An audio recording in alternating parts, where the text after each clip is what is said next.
Bienvenidos a Salud de Primera, un podcast de Top Doctors. Soy André Romero y hoy vamos a platicar sobre un tema que influye directamente en nuestra calidad de vida, la planificación familiar. Este concepto va mucho más allá de prevenir un embarazo, sino que también implica tomar decisiones conscientes, informadas, responsables, sobre todo cuando se trata de tener hijos, considerando tanto nuestra salud física como emocional.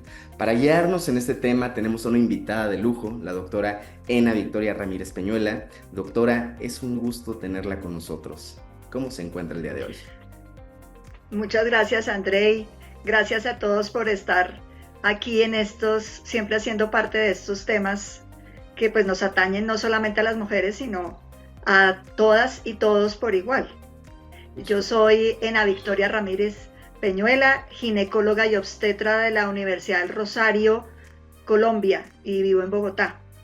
Entonces hoy vamos a hablar de qué es planificación familiar. Súper, doctora. Creo que es un tema muy interesante porque, como dice, es algo que nos puede interesar a todos. Es un proceso por el que muchos pasan, pues, en distintas etapas de su vida. Pero antes de entrar en métodos o decisiones específicas, creo que es importante entender la base. ¿Qué significa realmente hablar de planificación familiar y por qué es tan relevante en la vida de las personas? Entonces, doctora Ena, ¿cómo definiría la planificación familiar? ¿Y cuál considera que es su propósito principal? Bueno, esto se enmarca en algo mucho más grande que son los derechos sexuales y reproductivos de todo ser humano, ¿sí? Entonces, dentro de esos derechos, pues yo tengo derecho a expresar mi sexualidad en forma libre, eh, tengo derecho a expresar mis preferencias de género, tengo derecho a decidir si quiero tener hijos o no quiero tener hijos, cuántos hijos quiero tener y cuándo los quiero tener y con quién los quiero tener. Bueno, entonces, dentro de ese marco, pues tenemos los derechos reproductivos y así como tengo esos derechos y tengo esas libertades, pues eso implica necesariamente unas responsabilidades. Bueno, la responsabilidad de decidir y de planificar, porque planificar significa planear. Entonces, de planear cómo va a ser mi vida reproductiva y cómo quiero tener yo mi familia.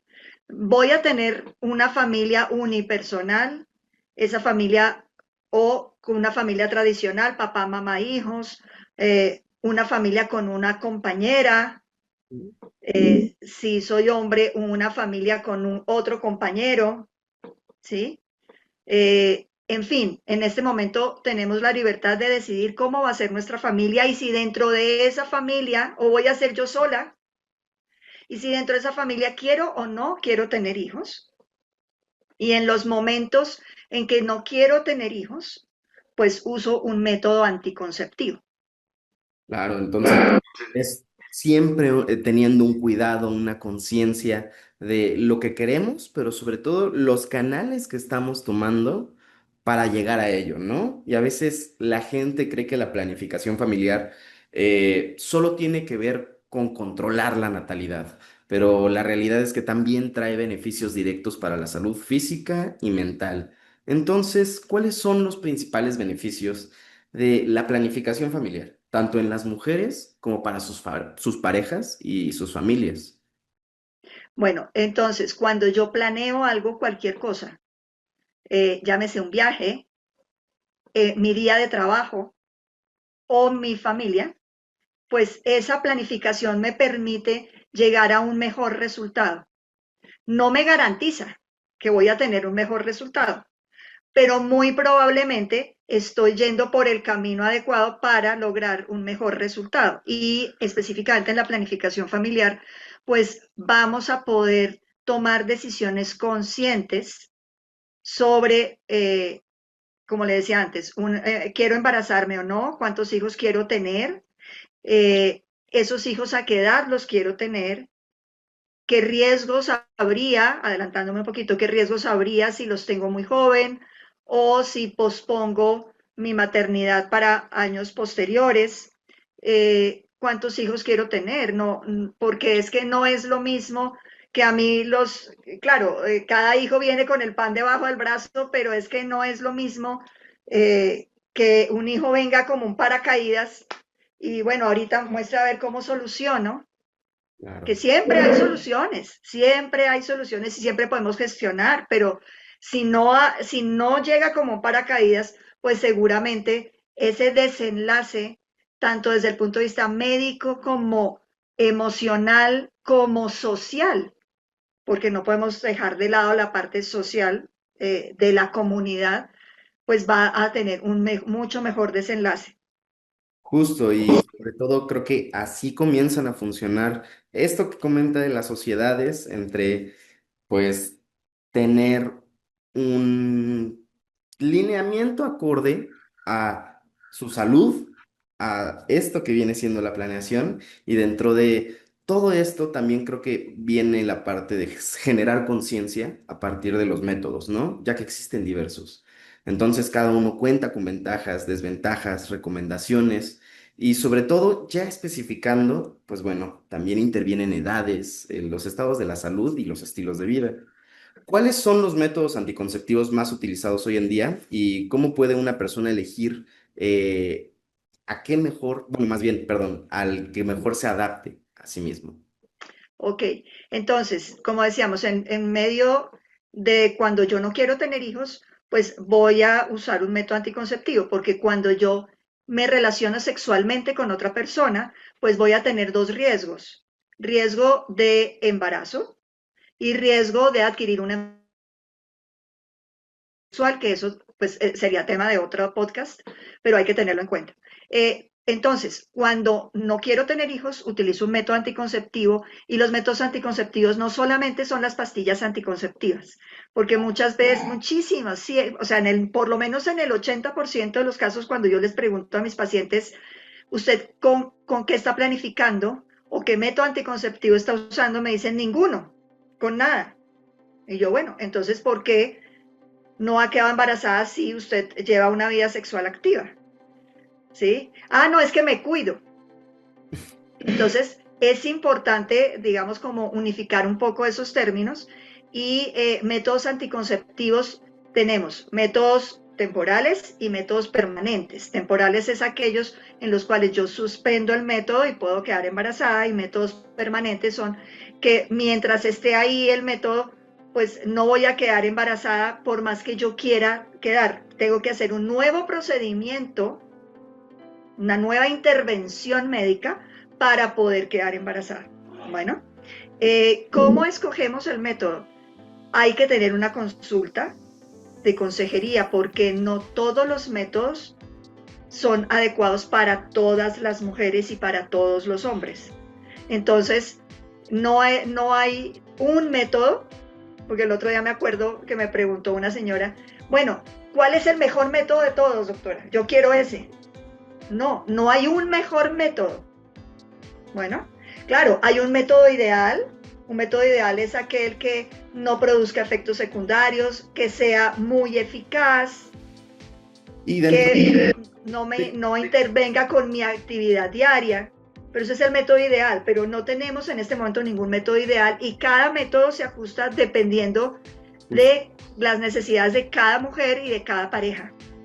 justo, creo que esto que comenta de que se ajusta a cada persona, pues es lo importante de la medicina, ¿no? Y es algo que nosotros en este programa no nos cansamos de repetir, de que cada paciente es un caso personalizado. No se pueden repetir ninguno de los casos. Se puede tener como algunos patrones, ¿no? Pero siempre va a estar hilado esta parte entre cada uno de los casos médicos y los pacientes, yo creo. Entonces, pues sí tiene que ir generándose esta conciencia de no caer en estándares también, ¿no? Porque suele pasar esto que comenta de su paciente, donde tal vez por querer lo mejor o por querer tal vez algo rápido, pues pueden llegar a perder este sentido de, pues de preocupación tal vez, ¿no? Exacto, exacto. Y bueno, también hablando de la planificación familiar, sabemos que sigue rodeada de mitos, ¿no? pueden generar muchas veces confusión o miedo a la hora de tomar decisiones. Dentro de su experiencia, dentro de todo este porvenir de preparación que tiene, ¿cuáles son los mitos más comunes sobre la planificación familiar que usted considere importante aclarar aquí? Bueno, hay varios mitos, tanto en mujeres como en hombres. Comienzo de pronto por el mito, mm, por uno de los mitos más frecuentes en cuanto al hombre y en cuanto a la vasectomía, porque desafortunadamente no tenemos, hasta el momento por lo menos, un método anticonceptivo temporal que pueda usar el hombre. Eh, pero es un mito impresionante y por lo cual muchos hombres no se hacen la vasectomía, pudiendo hacerla. Eh, que dicho de paso, pues es cuando no quiero tener hijos o ya he tenido mis hijos y no quiero tener más hijos, ¿sí? Ujú. Y es que la vasectomía puede incidir en el desempeño sexual de la persona. Y eso es absolutamente falso. Bueno, la vasectomía no altera la erección, no altera la eyaculación. Lo único que altera es que ese semen, que va a ser a la vista, va a ser exactamente igual, no tiene espermatozoides. Otro mito también muy frecuente es que eh, si yo uso un método anticonceptivo hormonal durante muchos años, voy a quedar infértil, no voy a poder tener hijos. Entonces, ahorita ya quiero tener mis hijos después de 10 años de estar planificando con pastillas anticonceptivas, por ejemplo, y sucede que no he logrado quedar embarazada y no he logrado quedar embarazada y no he logrado quedar embarazada. Eso no es por las pastillas anticonceptivas, no es porque así como es que yo planifiqué 10 años con las pastillas, entonces por eso es que ahora no puedo quedar embarazada. No, los métodos anticonceptivos existentes en este momento no disminuyen la fertilidad, los temporales no disminuyen la fertilidad. Bueno, otro mito es que no quiero tener nada extraño en mi cuerpo, entonces no me pongo un dispositivo intrauterino porque eso me va a hacer daño, porque eso me va a alterar, no sé, hay muchos mitos alrededor, las energías, hasta me quito las calzas, en fin, porque claro, hay, digamos, detrás de todo mito hay cierto dejo de verdad, ¿sí? Y claro, los dispositivos intrauterinos secundarios, pero a largo plazo pues no me van a disminuir la fertilidad siempre y cuando sea un método que esté bien indicado en la paciente correcta.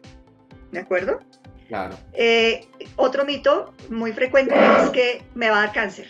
Entonces, por usar hormonas, voy a tener cáncer y entonces no quiero hormonas en mi cuerpo. Y otra cosa muy frecuente es que consultan las pacientes y dicen, bueno, yo ya quiero tener un hijo, pero el hijo lo quiero tener por ahí en un año, año y medio. Entonces, ¿cuánto tiempo antes tengo que suspender el método para desintoxicarme? Y eso tampoco es verdad. Uno no se intoxica, uno no tiene que dejar que entonces las hormonas se vayan del cuerpo para poder quedar embarazada porque algo me va a pasar o no voy a poder quedar embarazada o le va a pasar algo al bebé o a mí durante el embarazo. No, eso no es cierto tampoco. Y sobre todo creo que también en la vida moderna ha cambiado mucho la forma en que decidimos cuándo tener hijos y la edad también puede ser un factor determinante en la salud reproductiva, ¿no?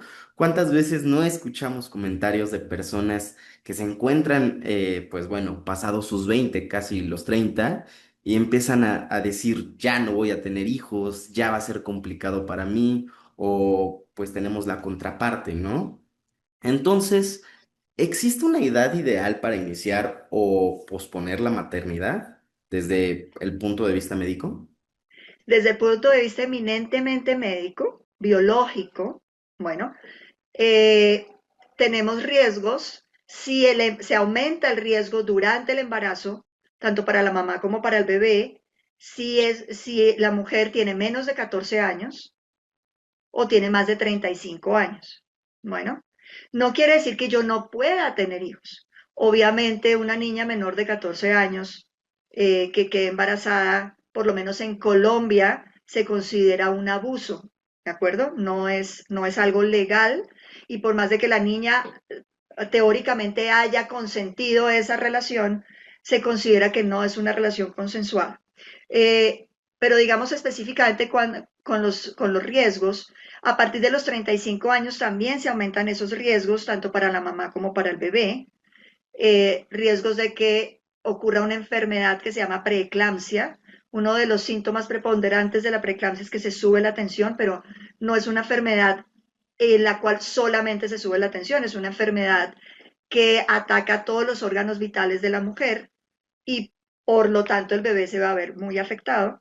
Se puede aumentar el riesgo de diabetes gestacional, o sea que se suba el azúcar durante el embarazo, que el bebé nazca antes de tiempo, que el bebé se muera dentro del útero o que se muera apenas nazca o en los primeros días de haber nacido. Se aumentan los riesgos de pérdidas, es decir, de abortos espontáneos. Bueno, como le digo, eso no quiere decir que no lo podamos tener. También se aumenta el riesgo de alteraciones genéticas. La mayoría no son, de esas alteraciones no son compatibles con la vida y por eso se aumenta el riesgo de aborto espontáneo. Pero también se aumenta el riesgo de síndrome de Down. Y a medida que va transcurriendo 35, 38, 39, 40 años, pues cada vez el riesgo va a ser mucho más alto. Bueno. Y, por ejemplo, dentro de estos riesgos que se empiezan a llevar o a tomar más bien una vez pasada esta edad, aquí cómo es que ingresa usted, cómo puede apoyar para disminuir ese nivel de riesgo. Bueno, es importante que la mujer consulte activamente, es decir, llegue a la consulta no solamente porque tengo un flujo o porque tengo una hemorragia,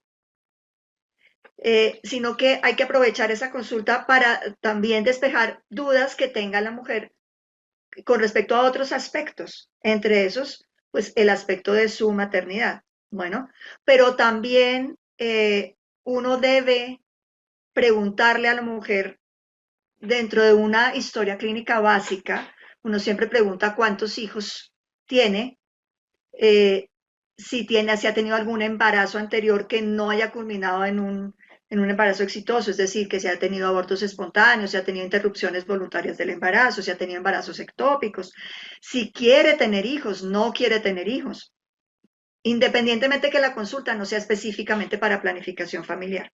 Bueno, porque muchas veces me ha pasado que llegan mujeres 42 años recién a pensar, doctora, bueno, ahora sí quiero tener un hijo, recién a sentarse a pensar en ese momento.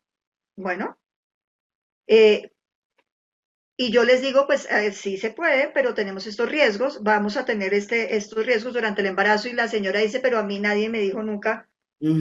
eso podía pasar, porque si me hubieran dicho de pronto yo hubiera tomado otra decisión.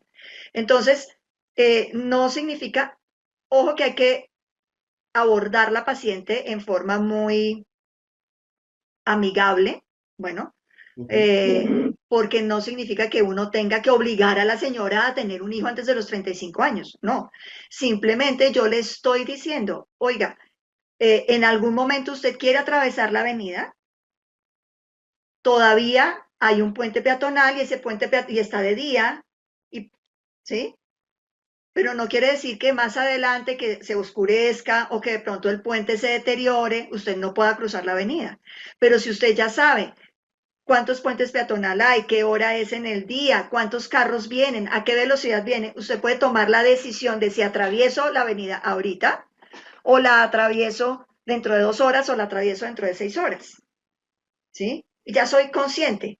Entonces yo ya voy a ser consciente del riesgo que estoy tomando y según eso, pues voy a sopesar en mi vida porque no es, muchas pacientes me dicen, doctora, ¿y usted qué me aconseja? No, yo no soy la que voy a quedar embarazada, ni soy la que me voy a quedar sin hijos, ni soy la que voy a asumir el riesgo, ¿sí? Claro. Cada paciente con su pareja o se ha decidido que no va a tener pareja, sino que va a tener el hijo ella sola porque voy a hacer una inseminación artificial y quiero tener mi hijo yo sola, pues cada persona debe tomar esa propia decisión, pero sabiendo los pros y los contras y sopesar en su vida Riesgo-beneficio. Pues también creo que dentro de esto, la planificación familiar no solo es una decisión médica también, ¿no? O sea, creo que el proceso emocional puede implicar acuerdos, ya sea en pareja y sobre también las reflexiones familiares. Entonces, dentro de los casos que usted ha visto, con los que ha trabajado y ha estado de cerca, ¿cómo influye la salud emocional en la toma de decisiones sobre planificación familiar? Sí. Eh, Primero, pues tengo que estar en mis cinco sentidos. Entonces, una persona que tenga un déficit cognitivo, pues no va a lograr tomar una decisión correcta y en esos casos el tutor legal, pues es el que va a tomar la decisión por esa persona. Bueno, si no tengo un déficit cognitivo, también tengo que mirar si yo en este momento tengo algún tipo de enfermedad como tal psiquiátrica. Por ejemplo, si tengo una esquizofrenia, si tengo un trastorno bipolar, si tengo una depresión mayor, que esos ya son enfermedades, como decir, tengo una hipertensión arterial crónica. Sí, eso son enfermedades, no es que ponga de su parte y entonces así no se va a deprimir, no, eso es otro tipo de depresión que es la que sufrimos todos en Claro. algún momento de nuestra vida, ¿sí? Por situaciones externas. Eh, También entonces hay que tener en cuenta eso. Si esa enfermedad de base, ya sea psiquiátrica o médica general, está controlada o no está controlada, qué medicamentos se está tomando, ¿sí? Y también si la persona tiene una estabilidad para poder tomar la decisión de en este momento no tengo un trabajo adecuado, no tengo una pareja adecuada, pero ya tengo 35 años, tengo que tomar la decisión de voy a tener hijo, no porque es que tampoco voy a tener un hijo con el primer personaje que aparezca enfrente mío, ¿sí? Entonces eso por una parte. Y por otra parte también es importante mirar, también casos que me han llegado, ahora cada vez son más frecuentes. Hace 30 años, porque soy ginecóloga desde hace 30 años, hace 30 años eso no, casi no se presentaba en la consulta, era muy ocasional, pero ahorita cada vez es más frecuente de mujeres y hombres que no quieren tener hijos. Bueno, y esa es su decisión, no quiero tener hijos, punto. No voy a ser menos mujer o menos completa va a estar mi vida porque yo no tenga hijos, ¿sí? No, pero debe ser mi decisión. No porque llegue un momento en que usted ya tiene 45 años y pues definitivamente ya no pudo tenerlos y a pesar de haber querido tenerlos, ¿sí? Pero me llegan muchas niñas de 20 años, de 19 años, de 21 años. Doctora, me quiero operar para no tener hijos porque yo no quiero tener hijos. De pronto en ese momento es muy temprano tomar una decisión, no quiere decir que sea una decisión errónea y que de pronto esa persona no tenga la madurez para tomarla, sí, pero yo no sé qué va a pasar en el transcurso de los siguientes 15 años, porque la vida da muchas vueltas, ¿sí? Y en eso puede uno ayudarle a la mujer o a la pareja a ver todas esas cosas para que tome la mejor decisión que ella considere, porque finalmente, como tú lo decías, pues la decisión no es una decisión 100% médica. Bueno. Y también sabemos que tomar estas decisiones puede generar muchísimas dudas, inseguridades o incluso hasta miedo, por sobre todo la carga de información y que puede ser un arma de doble filo, ¿no? Una herramienta tan poderosa o algo que genere tanto miedo como para no lidiar con ello. Entonces, doctora, como mensaje final, ¿qué le podría decir a quienes están considerando iniciar un plan de planificación? O bueno, valga la redundancia, perdón, su planificación familiar, pero que aún no saben por dónde empezar. Entonces, una cosa es empezar y otra cosa, digamos, es yo ya vengo con un método y tengo dudas sobre ese método y quiero cambiar de método, ¿sí?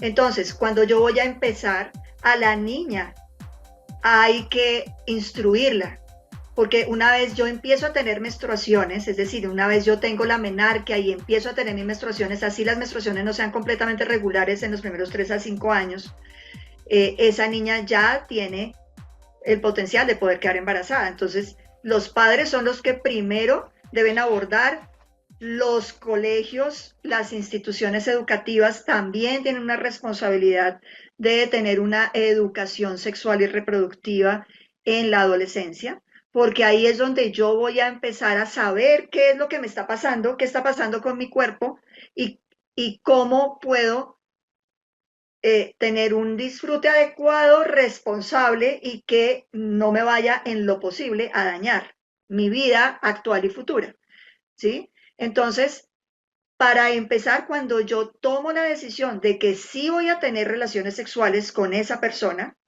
ahí yo debo consultar antes de iniciar la actividad sexual, sería lo ideal. Bueno, lo ideal, consultar, mire, tienes estas opciones y vamos a iniciar de esta manera entonces. Bueno, dependiendo de lo que la niña quiera, porque generalmente cuando uno inicia relaciones, cada vez se inician relaciones sexuales más tempranas, o por lo menos nos sabemos ahora que se inician más tempranas. Antes era muy vedado eso, ¿no? Pero cada vez hay mujeres de mucha menor edad, digamos 15 años, 16 años, que ya inician su actividad sexual. No es lo mismo una mujer de 15 o 16 años que una mujer de 40 años que quiera iniciar la actividad sexual o que quiera iniciar su método anticonceptivo y su planificación familiar. Entonces hay que consultar específicamente cuando yo voy a iniciar la actividad sexual o cuando he dejado de tener relaciones sexuales y voy a volver a tenerlas, ya sea con la misma pareja o con una nueva pareja, ¿cómo voy a volver a comenzar? ¿Por qué? Porque no es lo mismo yo cuando tengo 20 años, cuando tengo 30 años, cuando tengo 40 o 45, así sea la misma persona. Bueno, pero las condiciones de salud y las condiciones médicas pueden llegar a variar y con la edad pues también empiezan a ver, hay que tener en cuenta otros factores también. ¿Mm? Entonces siempre se debe consultar, no ir porque mi amiga está tomando estas pastillas, yo me voy a tomar las mismas pastillas de ella. Me voy a la droguería a ver qué me recomienda el de la droguería, ¿sí? Porque ahí es donde vamos a tener fallas en el método y efectos secundarios indeseables. Perfecto, doctor. Creo que nada más nos queda tomar cartas en el asunto, generar conciencia a partir de esto que nos comenta, porque pues en todo se necesita tener una planificación y creo que la familia es algo que pues tiene un peso muy grande para que sea una, pues bueno, se pueda lograr una salud en lo pleno de la palabra, si se puede decir así, y que las personas también comiencen a generar conciencia sobre esto. Pero bueno, doctora Ena Victoria, muchísimas gracias por compartirnos su experiencia.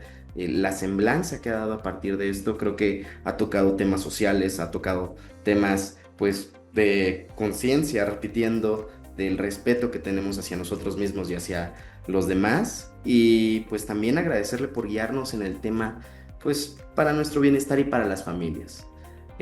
¿Algún comentario extra que desea agregar? No, no nos automediquemos en general, en nada. Per- Siempre consultemos a una persona idónea.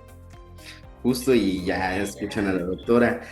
Aquellos que nos escuchan, también gracias por acompañarnos en este episodio de Salud de Primera, un podcast de Top Doctors. Recuerden que pueden encontrar más información ingresando al perfil de la doctora, ingresando a la plataforma y sobre todo contactando con los mejores especialistas en Top Doctors Latinoamérica. Nos escuchamos en el próximo episodio. Hasta pronto. Muchas gracias, doctora.